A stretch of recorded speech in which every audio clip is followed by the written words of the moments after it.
like that with all those guys knowing what they do for each other. And as far as the rest go, two intense games to the last minute. Yeah. Not a whole lot of opportunities to empty the bench or anything. But is it running on fumes, or you just kind of think the momentum's helping?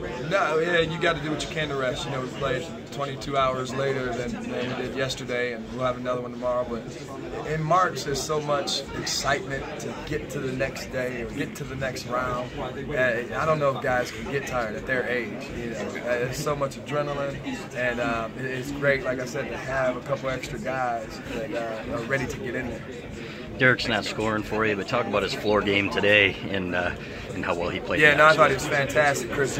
He was so focused defensively and so locked in on just doing the best job he could on Yogi. I think limited him to 4 threes made, had a lot to do with Derek containing as best he could, so we didn't have to help and converge on the ball with Yogi, so the shooters didn't get those same shots they normally get. That was huge, a big part of our defensive game plan, and he led the charge. Talk about how Muhammad stepped up in Karras' absence. He just seems to be getting better and better. Yeah, I'm so proud of him. You know, we ended the Big Ten season, and he had, I think, 42 assists and only 17 turnovers. It's like 2.5 to 1, you know, which is great.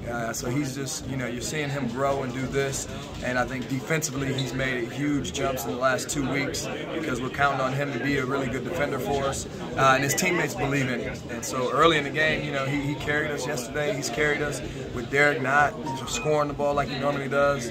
He's continued to step up, and so it's you know, that's what you enjoy about this and what we do as coaches, is watching guys grow and embracing the process to just get better and be as good as you can be for your team. And the last shot, you expected Derek to take that, didn't you? Did you feel like he had enough room to pull it? Yeah, well, you know, Coach just we had a timeout and Coach didn't call it, so he just trusted the guys to make a play and be connected. And we talked a lot about that, you know, before we came to Indy. We're going to have to be so connected if we want to get this thing accomplished, and that was just one of the examples.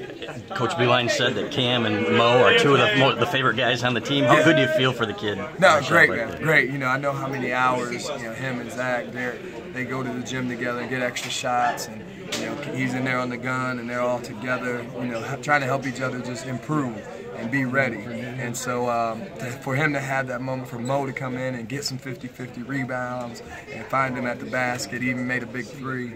You know, these guys have believed in each other all year. They believed in us, and so, but it's a process. And sometimes, you know, people don't want to hear that or maybe don't understand it, but it is a process. So it was fun to be just proud of them.